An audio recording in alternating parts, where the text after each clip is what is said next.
Buenas noches, bienvenidos señoras y señores. Una semana más con ustedes. Cada semana, los jueves, abrimos este cajón desastre donde metemos un poquito de todo, economía, derecho, política, deporte, incluso hoy, y lo llamamos ni más ni menos. Por cierto, en el programa ya número 65, vamos subiendo en la escala. Hablaremos hoy de rugby, por ejemplo, pero de otros muchos asuntos que vamos a desarrollar y sobre los que vamos a opinar en nuestra tertulia. Eso será más tarde. Abrimos ahora el menú del día con la austeridad, esa austeridad que la Unión Europea ha impuesto a muchos países y que es una especie de resaca después de la borrachera o el despilfarro que supuso en muchos países los años de buenaventura y de bonanza económica. Hablamos de eso, no sé si de austeridad o de esa derivación de austeridad que es austericidio, como algunos dicen. Vamos a ver qué nos cuenta Diego Barceló, nuestro economista. ¿Qué tal, Diego? ¿Qué tal, Víctor? ¿Austeridad o austericidio, como dicen algunos, o no? Sí, bueno, este es un tema que en realidad ya es viejo porque estamos hablando de las causas de la crisis. Lo que pasa es que yo creo que sería muy grave que la sociedad no tuviera claro cuáles fueron los verdaderos motivos de la crisis. Entonces, por eso es necesario volver a este tema. O sea, todos los días prácticamente escuchamos a dirigentes políticos criticando las políticas de austeridad que supuestamente se llevaron a cabo en España. Pero si cualquiera se toma la molestia de mirar las cuentas de las administraciones públicas que están publicadas en Internet, las cuentas oficiales, uno lo que ve no es a un sector público austero, sino más bien a un sector público gastizo. Entonces, ¿qué pasa?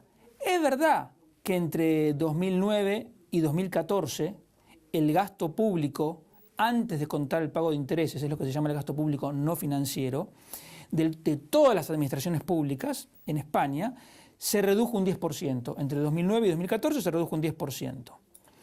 Lo que no se dice es que entre 2003 y 2009, ese mismo gasto público no financiero había crecido un 65%, un incremento de 183.000 millones de euros anuales. Es una monstruosidad. Entonces, ¿y por qué aumentó tanto el gasto público? El gasto público aumentó por las múltiples burbujas a las que el sector público sometió a la economía española. Por ejemplo, la burbuja del empleo público. Entre 2003 y 2009 el empleo público aumentó un 13%, más del doble de lo que aumentó el empleo en el sector privado. Luego tenemos la burbuja de la licitación pública, que en el mismo periodo aumentó un 50%. Cosa que no solo fue el gasto, sino que además en muchos casos fueron obras inútiles, como los aeropuertos que ahora no tienen aviones. Y en tercer lugar podemos mencionar también la burbuja que yo llamo de los nuevos derechos. Si uno coge el gasto de prestaciones sociales, que no son ni pensiones, ni son prestaciones por desempleo, o sea, el resto de prestaciones sociales aumentó entre 2003 y 2009 un 81%. Y en este caso entran, por ejemplo, la renta de emancipación, el cheque bebé, etc. Entonces, durante 6 años seguidos, desde el 2003 al 2009, el gasto público no financiero, porque si le sumamos además el pago de intereses, el aumento habría sido todavía superior. Pero el gasto público no financiero aumentó durante esos 6 años a razón de 2.500 millones de euros por mes.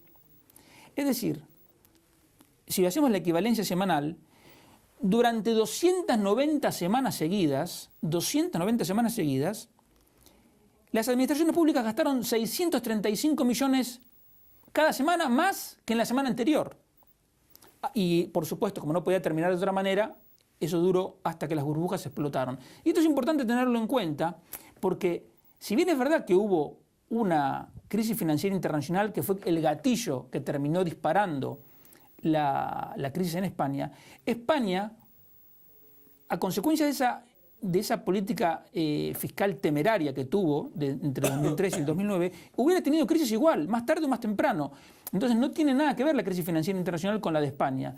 Fue el gatillo, la agravó, si se quiere, un poco más, pero la crisis hubiera habido crisis en España igual, porque como digo, el incremento del gasto público fue completamente irracional. Entonces, es verdad que estos recortes que se han hecho del 10% a partir del 2009. Y es verdad también que en algunos casos han supuesto un sacrificio muy, muy importante para la sociedad. Pero hay que entender que era necesario recortar el gasto público para llevarlo a un nivel más razonable. Entonces, si ahora deshacemos esos recortes, como están haciendo ahora en Grecia, lo que estaríamos haciendo es volver a engañar a la sociedad. A la sociedad se le engañó una vez porque se le prometieron unos servicios y unos derechos que en realidad no eran tales, que después no se podían financiar. Si ahora se deshacen esos recortes, porque hay gente que, por ejemplo, en su Twitter, en su Facebook, sigue poniendo no a los recortes, si se deshicieran todos los recortes, volveríamos a engañar a la sociedad porque le estaríamos dando un nivel de gastos que no se puede financiar. Y si no se puede financiar, quiere decir que eso, más tarde o más temprano, nos metería en una nueva crisis. Porque lo más increíble es que, a pesar de los recortes de gasto y a pesar de los aumentos de impuestos, que no nos tenemos que olvidar, se aumentó el IRPF, se aumentó el IVA, se aumentaron muchos impuestos, el conjunto de administraciones públicas, entre 2008 y 2014, en los últimos 7 años, gastaron 560.000 millones de euros más de los que ingresaron. Esto es decir, que durante 7 años, desde el 1 de enero del 2008 hasta el 31 de diciembre del 2014, durante cada hora, las administraciones públicas gastaron 9 millones de euros más de lo que ingresaron. Es decir, y cuando digo horas, estoy incluyendo las horas en las que dormimos, las horas de los fines de semana, las horas de los días festivos. 9 millones de euros por hora más de gasto de lo que se ingresó. Y el tema es que, a pesar de que el déficit público se va recortando, va a volver a haber déficit este año, en el 2016 y en el 2017 y probablemente en el 2018 también, que van a sumar 100.000 millones de euros más a la deuda pública. Entonces, llegamos a la conclusión increíble de que durante el periodo de supuesta austeridad, la deuda pública se más que duplicó, porque en el 2008 era 440.000 millones de euros y ahora es de más de 1 billón de euros. Y entonces, si eso es austeridad, que alguien me lo explique, porque en cualquier situación de austeridad hubiese sido imposible que la deuda pública se más que duplicara. Entonces, tampoco vale autoengañarse con que la deuda pública aumentó por culpa del rescate de las cajas de ahorro.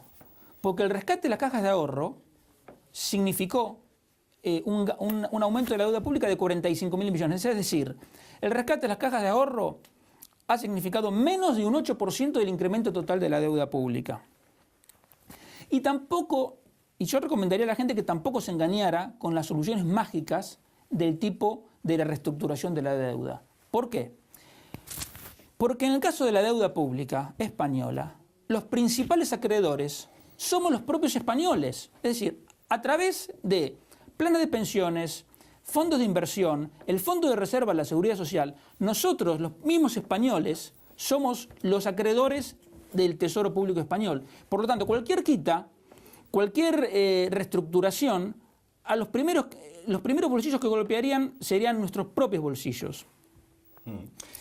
Sí, perdón. Entonces, simplemente, la idea es que durante los años de bonanza, el gasto público se aumentó de manera temeraria.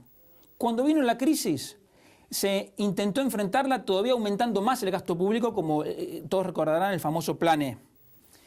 Lo que vino después, fue que algunos equivocadamente llaman austeridad, fue apenas un proceso de aceptación de la realidad, porque es imposible gastar permanentemente más de lo que se ingresa, sea una familia, sea una empresa o sea un gobierno.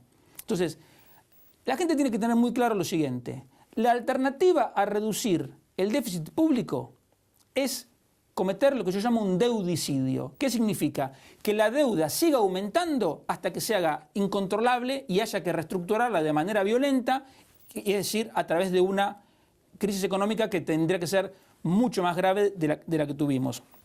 Entonces, afortunadamente, todavía estamos a tiempo de evitar ese deudicidio. Entonces, yo invito a la gente a que tenga esto en cuenta, que no se deje engañar y que no volvamos a cometer otra vez los errores del pasado. O sea que frente al austericidio que hablan algunos está el deudicidio. deudicidio. El deudicidio, exacto. ¿Y qué es mejor? ¿Morir perdón, de deudicidio o de austericidio? No, y sin ninguna duda es lo que haría cualquier familia, cualquier persona sensata. Es decir, adaptar su nivel de gastos al de sus ingresos. Y entonces, así es como ha funcionado la economía toda la vida. No va a haber problemas. Ahora, si se pretende engañar a la gente diciéndole no hay problema, como están haciendo ahora en Grecia, y vamos a volver a aumentar el gasto, ya vamos a ver las consecuencias. Entonces ahí va a haber un deudicidio muy probablemente. De muchas de esas propuestas tan novedosas, como tú decías antes, y tan revolucionarias sobre la deuda, sobre reestructurarla, sobre no pagarla, etcétera, muchas de esas propuestas tienen un problema, por lo que veo y por lo que acabas de explicar, fundamental, y es que parten de una base errónea, entonces. Por supuesto, es que a mí me llama poderosamente la atención que dirigentes políticos que se supone deberían estar informados hablen de austeridad y entonces, consecuentemente, confunden a la gente. Porque la gente cree austeridad, pero yo repito, cualquier persona puede entrar en la página web del Ministerio de Hacienda y puede ver las estadísticas oficiales y va a ver el aumento increíble del gasto público y va a ver que el nivel de gasto público ahora sigue siendo enorme. Entonces, y la muestra más contundente es lo que decía antes. ¿Cómo es posible que si ha habido austeridad, la deuda pública se haya más que duplicado? Es por la acumulación de déficit, es decir, por el permanente gasto por encima de los ingresos.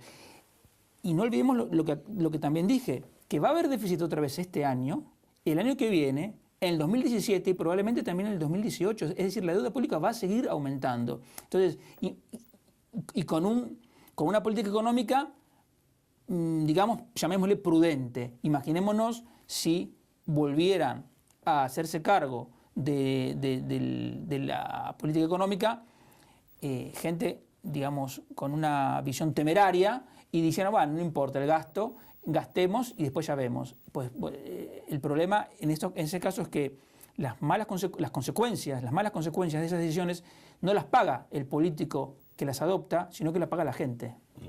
Bueno, hay quien dirá que de toda esa borrachera de gasto público de la que tú hablabas antes, pues salió algo bueno, y es que eso tiró de la inversión privada. O sea, si se construyeron autopistas, pues hubo infinidad de empresas que se beneficiaron de esas inversiones públicas. Eso fue pan para hoy, hambre para mañana, porque en ese momento en España se creaban 7 de cada 10 empleos que había en la Unión Europea, entonces parecíamos los campeones del mundo. Incluso el presidente que teníamos en ese momento hablaba de que estábamos en la Champions League de la economía, y la realidad era que estábamos viviendo por encima de nuestras posibilidades, estábamos viviendo de prestado. Y entonces el gasto público en gran parte fue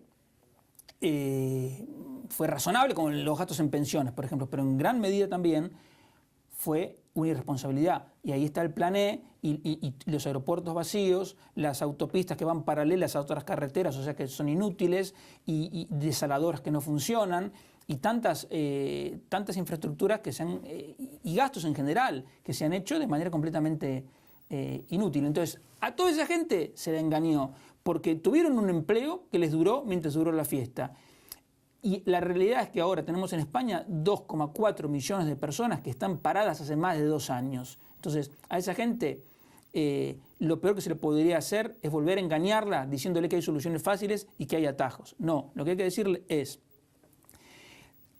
estamos en una crisis, todavía estamos pagando, 7 años después seguimos pagando los errores de una política económica temeraria que consistió en no hacer ninguna reforma y en gastar lo que no se tenía. Entonces, no volvamos a hacer lo mismo.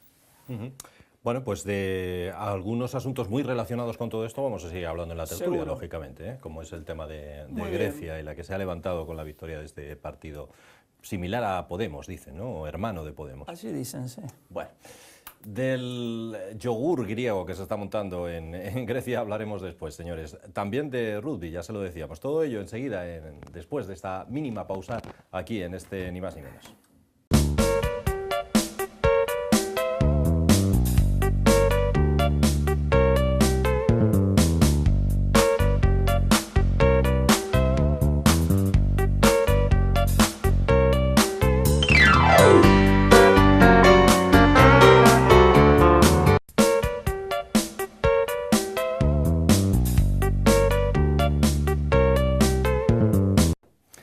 Pues aquí estamos, señoras y señores, y aquí seguimos con ustedes en esta segunda parte de nuestro programa. Acabaremos hablando de rugby, ya les adelanto, pero ahora, pues bueno, sí, también un poco de rugby, porque algo quería decirnos Gonzalo sobre eso, adelantarnos, pero de otras muchas cosas, porque además tenemos invitado en nuestro debate, en nuestra tertulia, en el que podemos hablar hoy de la situación en Grecia. Esta misma mañana conocíamos que la bolsa se desplomaba y que hay una enorme fuga de capitales en este país heleno. Hablaremos de eso o también de la situación que vive el Partido Popular en Gijón, por ejemplo.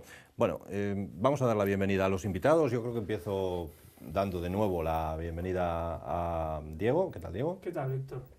Con nosotros también Gonzalo. Gonzalo Botas, abogado. ¿Qué tal, Gonzalo? Pues muy bien, buenas noches. ¿Algo que adelantar sobre ese rugby, decías? No, no es rugby realmente de lo que voy a hablar, es de los Juegos Deportivos del Principado.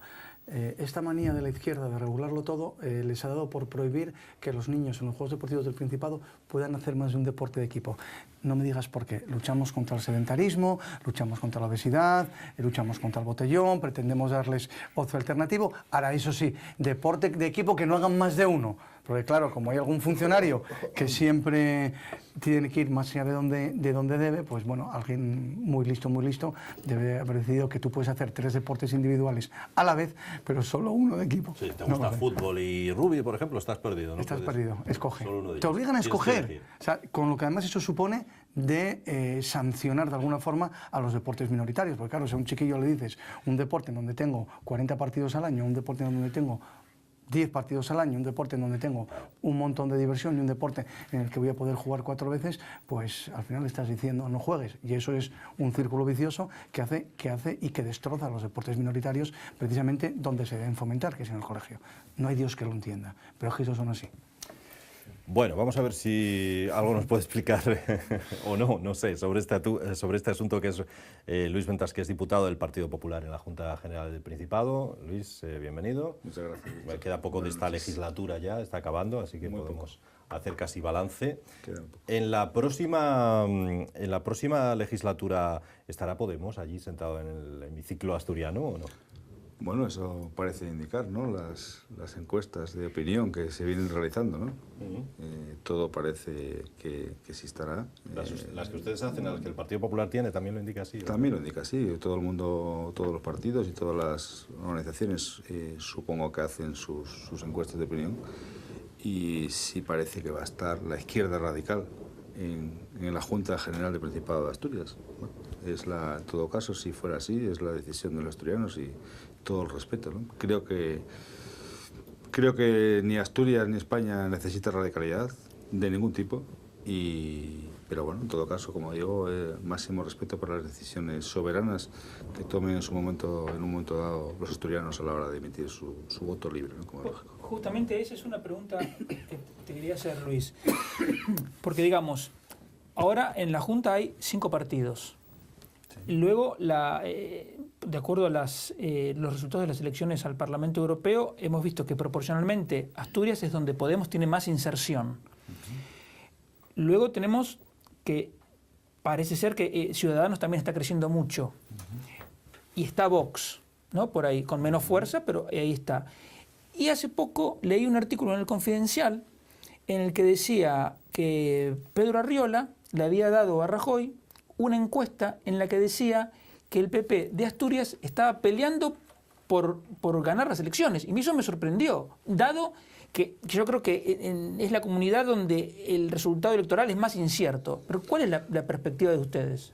Bueno, efectivamente, como dices, las perspectivas son para ganar y ahora mismo estamos manejando ser la fuerza más votada en Asturias y eso lo dice Pedro Arriola, que no conozco personalmente, pero sí de sus trabajos, unos mejores y otros peores, como todos, y efectivamente nosotros como Partido Popular somos ahora mismo opción para ser el partido más votado y por tanto con más representación parlamentaria. Trabajamos para eso y bueno, pues ojalá sea una realidad el 24 de mayo, ¿no? Puede haber explicaciones también, es decir, bueno, lo que está claro es que hay nuevas fuerzas emergentes, sobre todo, no nos engañemos, vamos a llamarle por su nombre, Podemos, la izquierda principalmente radical, la izquierda del descontento, que bueno, pues que efectivamente yo creo que donde puede tener más votantes es es de la izquierda, ¿no? Por tanto, lo que hace es, como sabemos, hay una ley DON de reparto proporcional de votos y, por tanto, bueno, pues puede afectarles más, ¿no? En ese sentido. Nosotros, yo creo que no, vamos, como Partido Popular, no estamos mirando de reojo a ver quién está y quién no está. Yo creo que nuestra, como se dice ahora muy manidamente, nuestra hoja de ruta es trabajar y ofrecer, bueno, pues soluciones a los muchos problemas que, por cierto, sigue teniendo Asturias, más que en el resto de España, y lo estamos viendo a medida que se publican pues, encuestas de población activa, tasas de paro. Vemos que España tiene una línea de recuperación con una velocidad distinta a la que tiene Asturias, y alguien se tiene que preguntar que, bueno, pues que tiene que haber una diferencia. ¿Por qué en otras comunidades autónomas donde gobierna el Partido Popular y donde también tiene el gobierno de España van a otra velocidad a la que va Asturias? Nosotros creemos que ya hay un culpable claro de este retroceso, de esta distinta velocidad, que es un gobierno socialista, que es el que lleva gobernando, nos guste o no, en Asturias durante 30 años.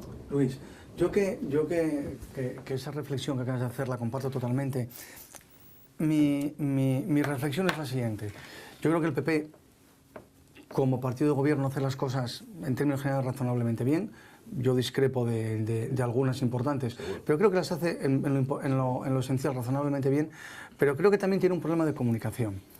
Es decir, a mí me consta que en Asturias además también estáis trabajando mucho y bien, por lo que yo sé, pero es un trabajo que no se ve en la calle, es un trabajo que no llega al ciudadano. Yo creo que dentro de ese problema de comunicación que tenéis, para mí hay dos aspectos básicos. Uno es el hecho de que se hayan aprobado los presupuestos sin ser capaces de que a la población le llegue la sensación de por qué se aprueban y para qué se aprueban, y otro es pues todo este, yo te diría que casi circo que está ocurriendo en Gijón, que por otro lado en parte ya estaba cantado que iba a ocurrir. Entonces yo creo que el reto que tenéis, y aprovecho para dejarte esos temas encima, es el ser capaz, y para empezar, ¿no?, a eso, ser capaces de comunicar esas cuestiones que son controvertidas al final. Bueno, por partes. Y digamos que, en primer lugar, dándote la razón, no somos un partido que comunique bien.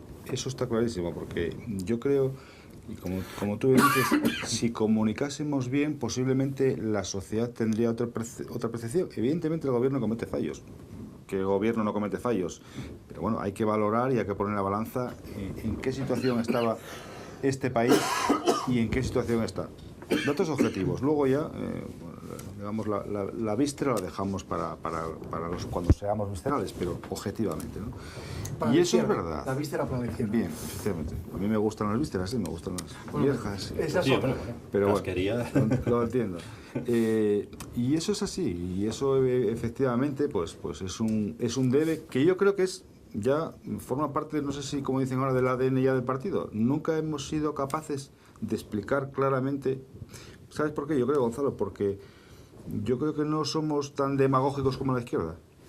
Oye, esa es posiblemente la izquierda juegue con más demagogia, ¿no? Con una pequeña cosa hace una montaña, ¿no? Con un grano hace montaña y resulta que no es más que un granito. Bueno, eso asumiendo que esa es también un debe de explicar bien las políticas. Y el ejemplo, Gonzalo, mira, en esta convención pasada, ¿no?, del fin de semana, hubo una reunión previa en Davos, como sabes, de los grandes, de todos los mandatarios o los principales mandatarios de los principales países del mundo.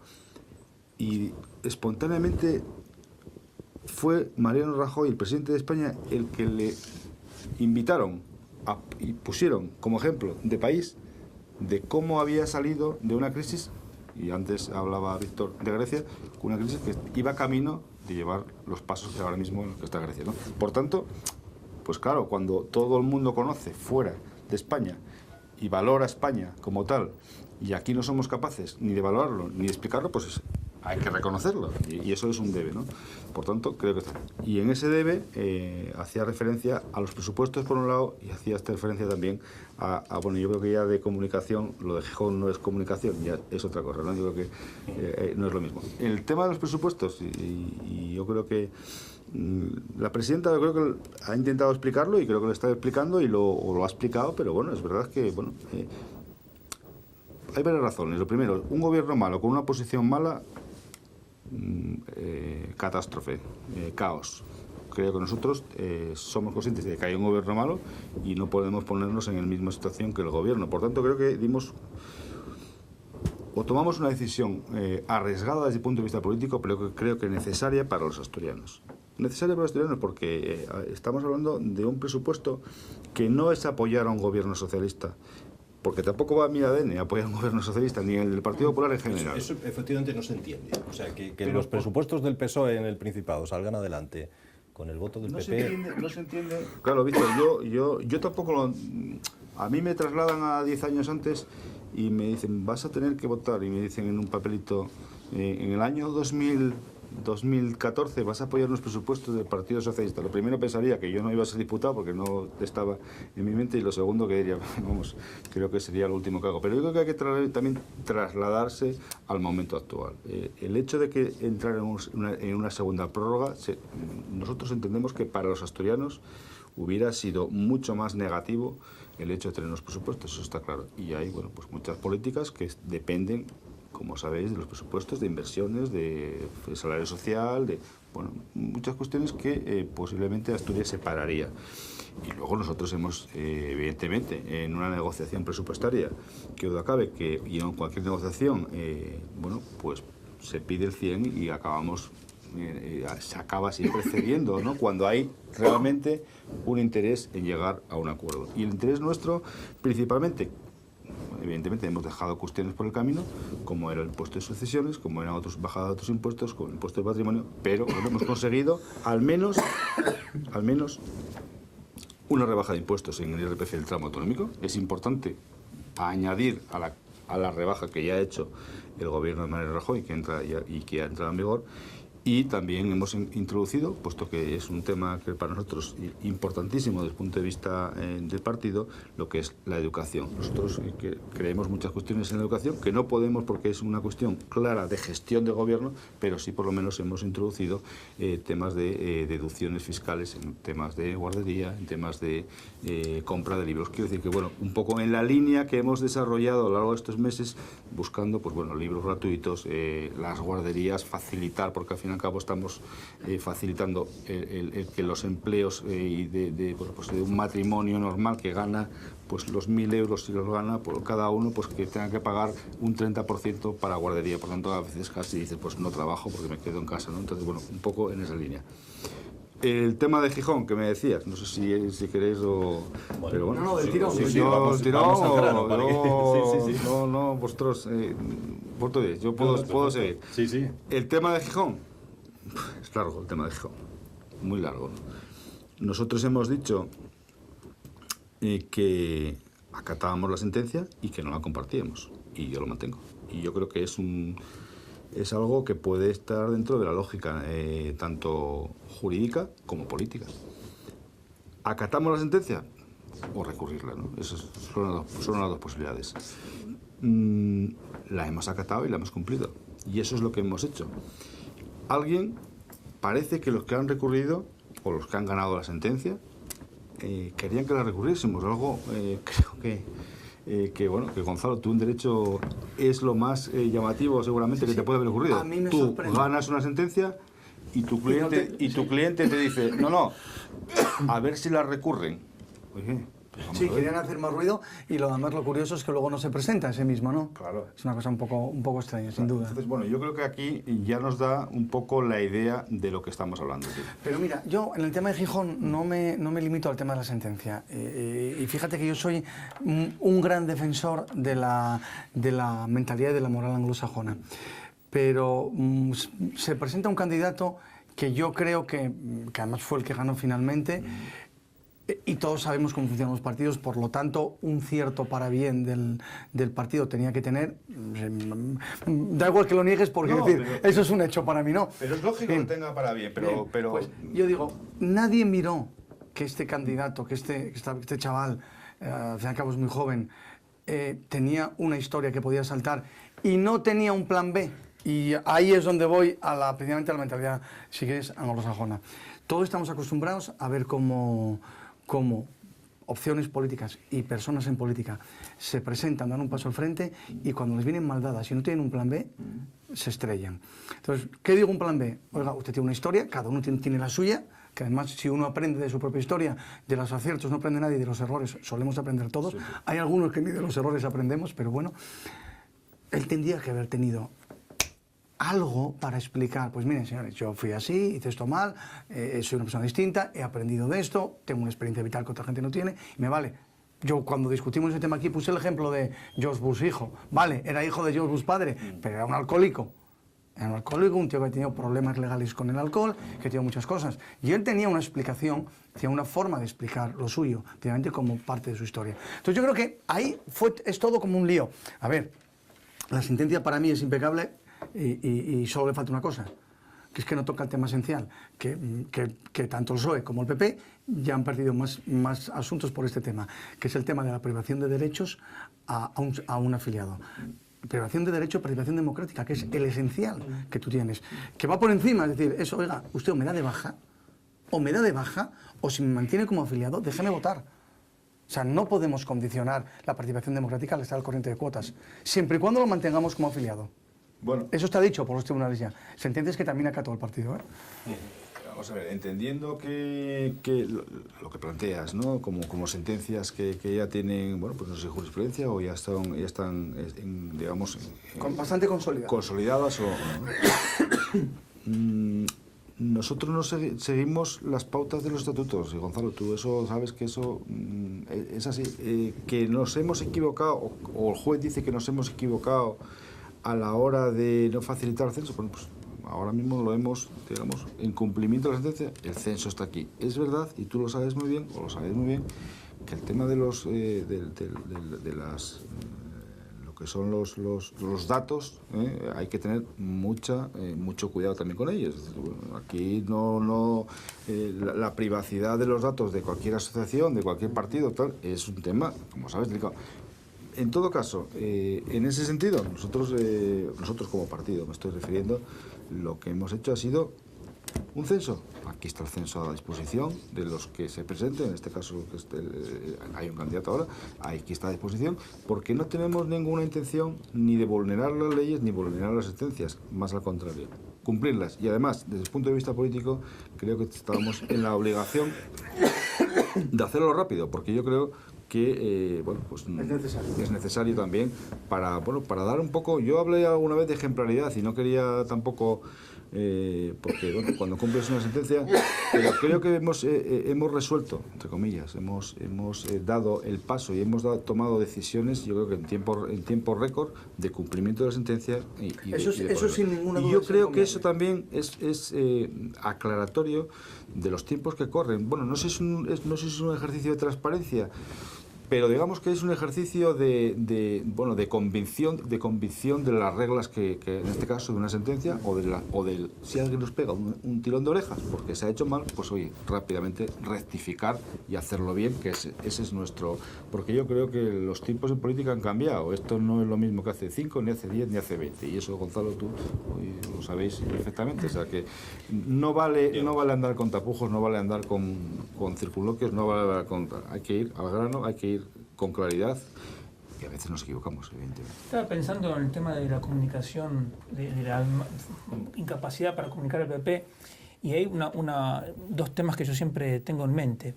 Si uno hace una encuesta en la calle preguntando qué gobierno fue el que creó el Fondo de Reserva para la Seguridad Social y qué gobierno fue el que eliminó la mili, el 99% no lo sabe.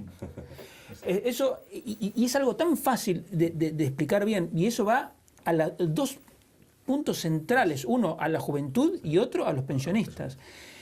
Ahora, en el caso de Asturias, por ejemplo, otro caso que es elemental, ¿cómo es posible que Cajastur se haya transformado en Liberbank y Liberbank hoy es una sociedad que está constituida en Madrid? Y eso la gente no lo sabe.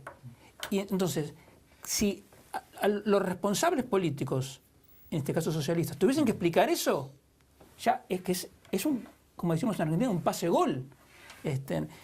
Ahora, al mismo tiempo, lo que no se puede hacer es que en el mismo momento en que se está debatiendo, esto ya fue hace unos meses, la imposibilidad, la irresponsabilidad de esa propuesta de Podemos de hacer una renta básica universal para todos, que en el cálculo más conservador eran 50.000 millones de euros, justamente Moreno Bonilla en Andalucía lanzaba esa propuesta para Andalucía. Entonces, claro, yo vi mucha gente de Podemos diciendo, pero ¿cómo? ¿Me están criticando? Y al mismo tiempo.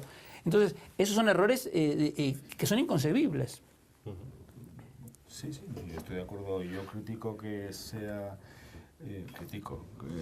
creo que una renta básica no es posible por razones obvias y por razones de monte económico que supone, claro. ¿no? Y evidentemente no es posible. Bueno, no es posible ni aquí ni en ningún sitio. No, por supuesto. Entonces, bueno, yo, el candidato del Partido Popular, sé que hizo algún... Después es como que recogió un poco el barrilete, ya... Sé que hizo algún asomo en Sí. ese sentido, pero bueno, yo creo que fue un asomo que rápidamente volvió a los cuarteles de invierno, ¿no? Para, bueno, un poco desdecirse, ¿no? Bueno, yo creo que si algo necesita, como decía antes al principio, yo creo que lo dije, ni Asturias ni España, es radicalidad, populismos y sobre todo eso, la izquierda radical y sobre todo la utilización de las políticas que es que durante a lo largo de la historia se ha visto que ha sido un fracaso y que han llevado a pobreza y a miseria, por desgracia, a muchos países. Justamente a mí lo que me llama la atención es que siempre la gente de Podemos, que acá los tuvimos como invitados en un programa, presentan sus ideas como nuevas, pero en realidad No son. son exactamente las mismas, son. pero las mismas que aplicó Salvador Allende entre el 70 y el 73 en Chile, que terminó con una inflación de más del 500%, sin reservas, con más desempleo del que tenía al comienzo, no había ni medicina, ni alimentos, era un desastre total. Y bueno, y encima, pero lo peor de todo no fue el aspecto económico, sino que con Salvador Allende, con esas políticas radicales, lo que se consiguió fue dividir la sociedad, pero a nivel de violencia, porque ¿qué pasó? Cualquiera que tenía algo para defender, es decir, incluso una pequeña tienda, se armó para defenderse, y había bandas de ambos lados y se mataron cientos de personas.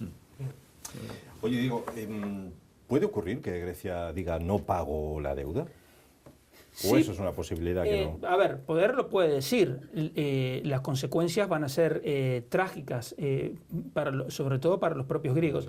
La ventaja, entre comillas, que tiene Grecia es que el 80% de la deuda pública griega está en manos de extranjeros, entre ellos los 26.000 millones de España, ¿no? España también. Ahora, lo incomprensible es lo que comentaba antes, que cómo alguien puede seriamente plantear como solución la reestructuración de la deuda pública española cuando el 60% de la deuda pública española está en manos de los propios españoles. Entonces, los primeros que se perjudican son nosotros mismos. Entonces, esa, si se quiere, entre comillas, insisto, es una ventaja que tienen los griegos, porque se pueden decir no pago, vale, después tendrán unas consecuencias terribles porque se quedarían fuera del circuito, pero bueno, lo pueden hacer. Ahora, otra cosa, yo creo que una de las posibilidades que no lo he leído, pero digamos que forma parte de la caja de herramientas de los economistas heterodoxos, es que emitan una moneda paralela al euro. No salgan del euro, pero que, por ejemplo, el salario mínimo de 750 euros o el salario de los funcionarios los pagan serían, en la práctica, formalmente serían bonos, pero... canjeables. Claro, y luego cotizan libremente con respecto a eso. Se ha hecho en Argentina varias veces. El Bitcoin es eso. Sí. En Cerdeña hace más de 60 años que existe ese tipo de moneda que es un pseudo trueque, es decir, no es nada nuevo. Pero... Lo que pasa es que como se emitiría sin respaldo y sin control, al principio, digamos, un griego compraría 1 euro y luego harían falta 20 griegos para comprar 1 euro o más. O sea, Claro. pero la inflación sería inflación en griegos, no en euros. Y entonces además no podrían salir de Grecia con ese No, dinero. por Ese supuesto. es otro problema, pues no tendría cambio Por oficial supuesto. si está fuera del sistema. Entonces sería un dinero que les valdría para jugar criterio, Sí. es decir, para jugar al Monopoly, pero que cuando un griego quiera comprar bienes fuera, cuando digo un griego me refiero a una empresa que quiera comprar bienes fuera, Sí. va a tener que gastar sus euros y llegará un día en que se quede sin euros. Es decir, estamos hablando de una quiebra real. Es decir, esa propuesta lleva a la quiebra técnica real de Grecia. lo bueno Es es así. que Syriza está actuando con rapidez. a nosotros, digamos, yo a los griegos les tengo una enorme simpatía, pero más simpatía les tengo a los españoles. Quiero decir, a nosotros, porque aquí el comentario era, uy, qué problema que va a ganar Syriza y le va a dar alas a Podemos. Yo creo que va a pasar exactamente lo contrario. Syriza va a actuar muy rápidamente. Es un laboratorio para ver. Claro, lo que puede son ser. los conejillos de Indias del resto de Europa. Y de hecho, ante el anuncio de las medidas tan rápidas y el miedo a un corralito, los bancos griegos están quedando sin efectivo. Porque está yendo todo el mundo a sacarlo. Yo creo que, vamos a ver, lo primero, Grecia no es lo mismo que España, por suerte, para España. Y no lo ha sido porque, bueno, porque aquí se han tomado medidas que algunas de ellas no han sido pues, de mucho bombo y platillo ni mucho aplauso, más al contrario, pero creo que gracias a eso hoy podemos decir que estamos donde estamos y no estamos donde podría estar Grecia. No sé si también es verdad que la Unión Europea hubiera permitido, bueno, pues que este país se fuera al garete, ¿no? Como se va Grecia. Yo creo que ahora mismo Grecia está en una deriva. Hablabas antes de Argentina, del año 2001, si no recuerdo mal, y está en la misma línea que Argentina del año 2001, en un corralito y bueno, hay una evasión de capitales y por mucho Syriza, y yo creo que las cosas tienen un camino y la demagogia ni es buena para la oposición, ni es buena para los mítines y menos para gobernar. Claro. Entonces, yo creo que, bueno, hacías la pregunta si va a pagar o no va a pagar la deuda. Bueno, lo dicen todos los medios, antes del verano necesita 10.000 millones de euros, que se los tiene que prestar, evidentemente, quien los tiene, que es la Unión Europea. ¿Tú me prestarías a mí sabiendo que yo te estoy diciendo que no te voy a pagar lo que te debo? Posiblemente llega un momento en que digas, no, yo no te presto más de momento, ¿no? Si no hay compromisos. Vale, yo pero creo que si no pagan, les enviamos al cobrador del FRAC. Si no pagan, llega un momento, vale, no les vas a dar más préstamos, pero no recuperas jamás ese dinero.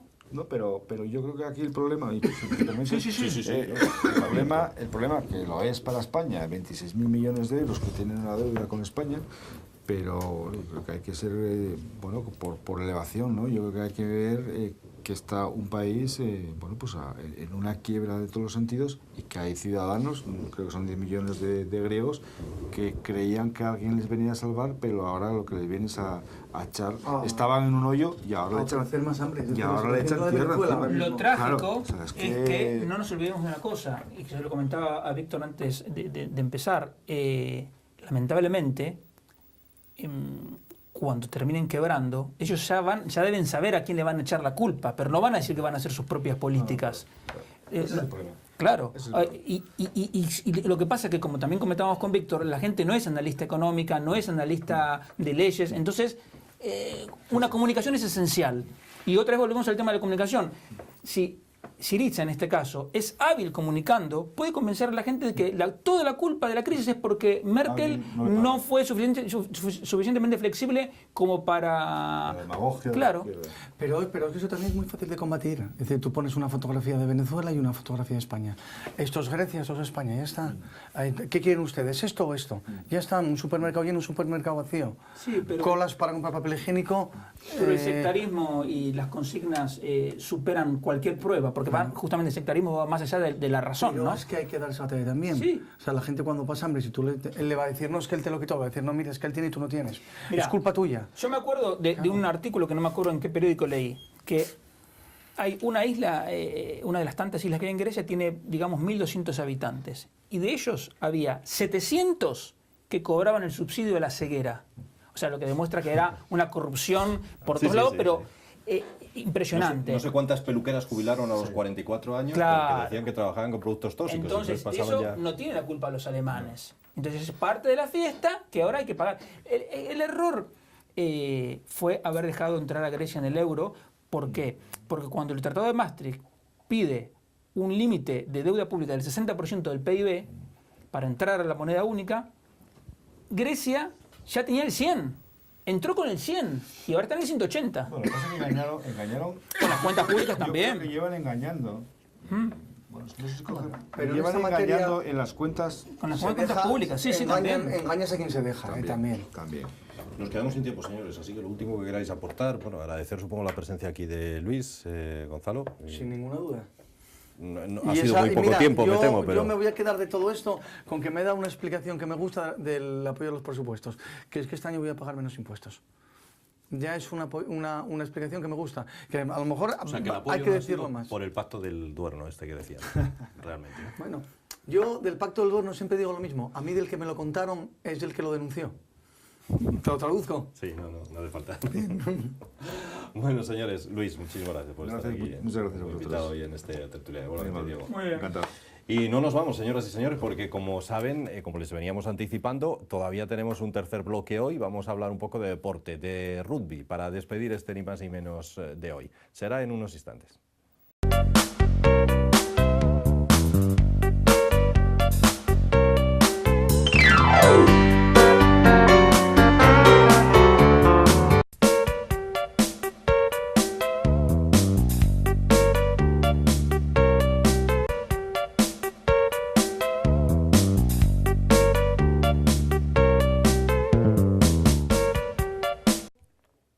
Tiempo para despedir nuestro ni más ni menos, lo hacemos hoy con una sorpresa, después de la tertulia, del debate y de otras muchas cosas que le hemos ofrecido hoy en este programa número 65, vamos a terminar hablando de deportes. No sé cómo es esa frase que tanto le gusta a Gonzalo acerca del rugby, que es un deporte de caballeros. Bueno, nos lo va a decir él enseguida, además de Gonzalo, que de rugby sabe, porque además lo practica. Tenemos con nosotros también a Carlos Souto. Carlos fue mundialista, ha participado en 4 mundiales, en 6 competiciones europeas de este deporte, de rugby, y ahora mismo es el director deportivo de la escuela del Real Oviedo Rugby. ¿Cómo es esa frase, Gonzalo? Pues que el rugby es un deporte de pillos jugado por caballeros, por contraposición al fútbol, que es un deporte de caballeros jugado por pillos. Al final lo que manda es quién está en el campo y cómo lo practica.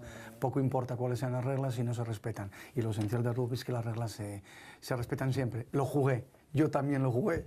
Soy mayor que Carlos y soy mucho más veterano. Hace muchísimo que no he jugado, pero sí me he vuelto a reenganchar un poco ahora todo el ambiente a esa forma de vida que es el rugby, precisamente porque mis hijos han empezado a jugar también.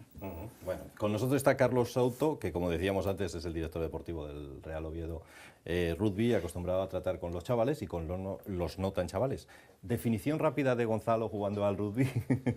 Yo no he tenido no he tenido oportunidad de verle, no. Así que sí, a sus hijos les he estado viendo, entonces bueno, esperemos un gran futuro. Esa frase a la que hacíamos alusión al principio llama la atención porque para los que no entendemos mucho o nada de este deporte, nos parece de lo más violento del mundo, este deporte del rugby. No es violento. Todo deporte de contacto puede parecer violento, pero si entrenas físico, táctico, técnico, al final no es tan violento. Pero es un deporte muy bello y bien jugado, es precioso, como todos los deportes. Bueno, iba a decir más violento que el fútbol, aunque si uno ve a Cristiano Ronaldo ya... El problema es la intención. Yo pienso que aquí, al ser un deporte de contacto, la intención no es malinterpretada o no es esa mala intención de hacer daño, y en el fútbol a veces hay quizás demasiada mala intención. Hombre, espero que no lo haya. ¿Cuánto pesa, Carlos? Ando bastante bien de peso. Porque tú imagínate una melee de esas donde queda un jugador debajo del todo. O sea, uno o un choque de esos como los que hay, uno se extraña que no se produzcan más situaciones. Hombre, para eso entrenas. Tú es como todo deporte. Yo el contacto está claro. 100 y muchos kilos a velocidad contra alguien puedes hacer daño. Pero bueno, si caes mal al final te vas a hacer daño. Pero se intenta. Creo que hay un porcentaje, hay algún estudio que habla de las lesiones del rugby en comparación con otros deportes y está muy por debajo. Mira, Víctor, te digo que el tema principal aquí es precisamente que en contra de lo que parece, precisamente también hay una frase inglesa muy bonita que dice Rugby Elegant Violence, en contra de esa imagen que el profano suele tener, sí. El rugby es un deporte tremendamente técnico. ¿Pero por qué? Precisamente por lo que explicaba Carlos, es gente muy fuerte, gente muy grande y gente no tan fuerte, que eso es lo importante. Es decir, en el rugby hay un sitio para cada uno y o tú técnicamente haces muy bien las cosas o te puedes hacer daño. Y voy a coger un ejemplo de otro deporte que pasa por violento. Un boxeador si pega mal, se rompe la mano. Tú si chocas y metes mal el hombro, te haces daño en el hombro. Tú si haces mal un gesto, te haces daño en la rodilla. Entonces al final el rugby es muy técnico y además el rugby tiene una evolución en las normas que se observa en la melee. De cuando yo jugaba a cuando jugó Carlos y a la actualidad, El rugby ha ido cambiando precisamente para proteger el físico de los jugadores. Las melés, la forma de ejecutarse y de entrar y de empujar cambia cada año, porque lo que se está buscando es la seguridad física del jugador ante todo. Es decir, que puedan ver un buen espectáculo, que el deporte no pierda su esencia, es decir, es un deporte de contacto, es un deporte fuerte, es un deporte en ocasiones agresivo, pero lo que decía Carlos, es decir, si en rugby alguien tuviese mala intención, habría muchos más lesionados. Ayer en Facebook un amigo comentando precisamente la sanción de 2 partidos a Cristiano Ronaldo por dar una patada y no por soltar un puñetazo. Es decir, estas son las cosas curiosas del fútbol, ¿no? Es decir, suelta un puñetazo y una patada y le sancionan por la patada y no por el puñetazo. Si en rugby alguien hace eso y el árbitro no lo pita, no te preocupes si alguien lo va a pitar, porque en rugby ese tipo de conductas en el campo no se consienten nunca.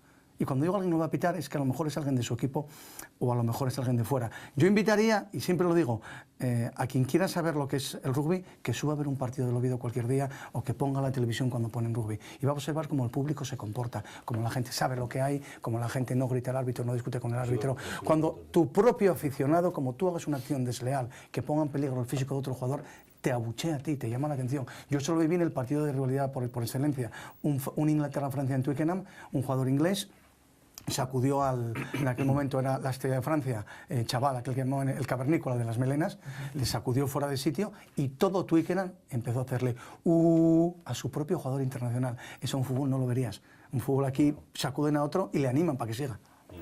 Es curioso. E incluso el trato al árbitro es diferente en el fútbol, donde el espectador, algunos por lo menos, van a desahogarse con el árbitro, parece, ¿no? Bueno, en campos de rugby, tanto de Argentina como de Inglaterra y de Francia, hay una frase que se pone en los vestuarios, que lo tiene escrito.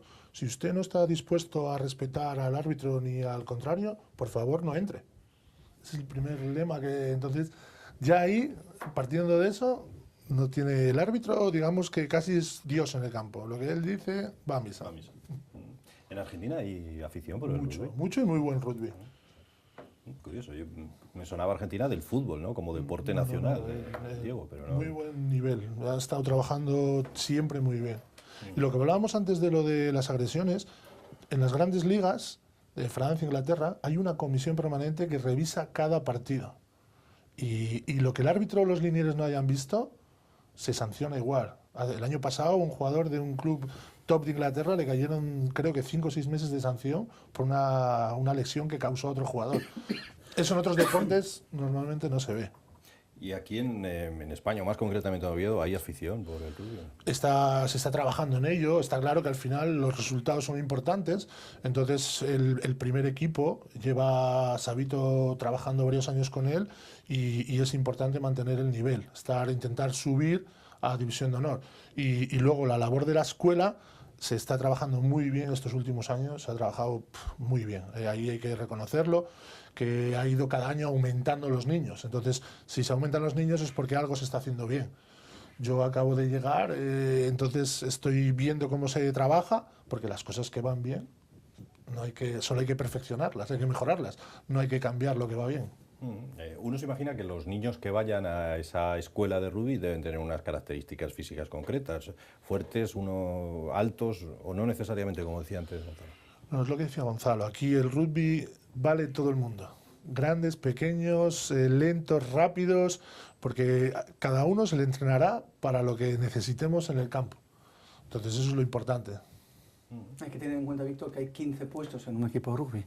Y en uno de esos 15 puestos siempre vas a tener sitio. Hay puestos en los que se exige mucha velocidad, hay puestos en los que se exige una mayor corpulencia, hay puestos en los que se exige una gran técnica de patada, otros en los que se exige muy buenas manos para recibir los balones. Todos los puestos tienen una habilidad compartida, pero específica también. Y eso hace que cualquier niño que suba tenga un puesto automáticamente, es decir, no es como en baloncesto, que si eres pequeñito se te acabó, o en fútbol, que si eres torpe con los pies no tienes nada que hacer. No, aquí tú subes y no te preocupes que algo sabrás hacer de lo que hace falta hacer en un campo de rugby, y por eso los niños llegan y se enganchan.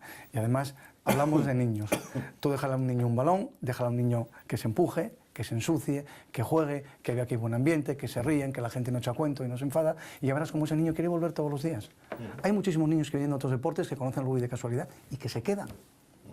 Ese es vuestro mayor enganche, ¿no? Los chavales que van y que se lo cuentan a un amiguito del colegio, de la clase y se aficionan también, ¿no? Nosotros invitamos a todos a que vayan a probar, que lo conozcan, porque primero cuando es algo muy desconocido, pues la gente es muy reacio por lo que dices, el contacto, el barro. Entonces, una vez que lo prueban, el 99% se queda. Y luego muchos niños, amigos, traen a otros y se quedan otra vez, ya no cambian de deporte. Hay más de 100 chavales ahora, ¿no?, en vuestra escuela. Este año ha aumentado a más de 100 niños. Entonces ha sido un progreso bastante bueno. Ahora hay que consolidarlo y crecer poco a poco. Bueno, Carlos, lo hemos dicho antes, fue mundialista, representó también a nuestra selección en los campeonatos de Europa. ¿Qué recuerdos tienes de esa etapa? Grandes momentos, ¿no? Yo he podido vivir el rugby profesional en España, entonces he tenido ya es, ¿no? Porque los jugadores de rugby no son profesionales, ¿no? No, en muchos clubes, ahora actualmente en el Oviedo no, y el rugby, debido como todo, se le ha afectado la crisis, económicamente ha pegado un cambio atrás, pero bueno, yo he vivido quizás los mejores años del rugby deportivamente y económicamente.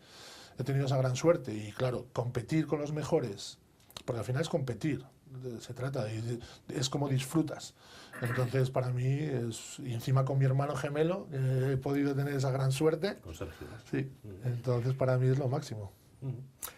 No sé si Gonzalo quiere preguntarle algo más. Simplemente, y desde aquí además, aquí me hago eco de lo que dicen los padres, agradecerle a Carlos que haya asumido el reto de la dirección técnica, porque para nosotros, como tú te decías antes, es un lujo, ¿no? Es decir, es el mejor jugador que ha habido aquí en Asturias nunca. Y esas enseñanzas y experiencias que él tiene, lo que se trata ahora es que los niños se puedan aprovechar de ellas para que puedan hacer también del rugby no solo su deporte, sino también su medio de vida. Perdón, su forma de vida, porque también es una forma distinta de entender las cosas. El compañerismo, el ayudarse en el campo, es el único deporte en el que juegan los 15 y los 15 son exactamente igual de importantes. No es como en fútbol, que si tienes un Messi, hay estrellas, pero las estrellas son los que lideran y hacen que sus demás jugadores, que sus demás compañeros sean mejores jugadores. Y pongo un ejemplo al que ya he aludido en una ocasión, que fue Johnny Wilkinson, que se retiró el año pasado con el título de ser después de haber ganado la Heineken Cup, que es la Euroliga de rugby, y su celebración fue la mar de modesta y poniendo en primera fila a todos sus compañeros. Un jugador que ha sido una leyenda en el rugby, en lugar de hacer como Cristiano y sacar pecho y marcarse el número y tocarse donde no debe, en el escudo o donde sea. Este jugador con absoluta normalidad ha explicado que se trata de un equipo y en la vida al final todo lo hacemos juntos, yo creo. Y además siempre pongo un caso también de lo que es el deporte, el equipo, los compañeros, todos esos valores. Todo el mundo conoce a un jugador de rugby que es John Alomo. Todo el mundo, tú dices, ¿qué? John Alomo. Bueno, pues John Alomo nunca ganó un campeonato del mundo. De rugby a 7 sí, pero de rugby a 15 no. Y Johnny Wilkinson ganó un campeonato del mundo. La diferencia, ¿cuál era? Que uno era el jugador más espectacular y físicamente más superior, pero no ganó como equipo. Y tenía delante a Sudáfrica, que eran un equipo, y les consiguió ganar. Y quizás el jugador que marcó el cambio del rugby, ¿eh? Sí, sin duda. Pues, bueno, agradeceros a los dos, especialmente a Gonzalo, pero sobre todo, si nos permite Gonzalo, pues a Carlos. Lógicamente que, como bien decía Gonzalo, pues es un lujo para el Real Oviedo y para nosotros haberle tenido aquí también esta noche. A vosotros. Muchas gracias, Carlos. Y además, permíteme, lo comprometemos para que vuelva a final de temporada. Oye, ¿se puede visitar? ¿Pueden ir quien quiera a ver cómo entrenan los chavales, cómo juegan? Es lo que deseamos, que la gente vaya, conozca, lo vea y lo disfrute como nosotros, porque además la pasión con la que vivimos les va a enganchar. Eso, por supuesto, que estábamos encantados y todo el mundo que quiera ir, allí le esperamos. Muy bien, muchas gracias, Carlos. A A Gonzalo y a Diego y a ustedes, señoras y señores, por estar con nosotros una semana más.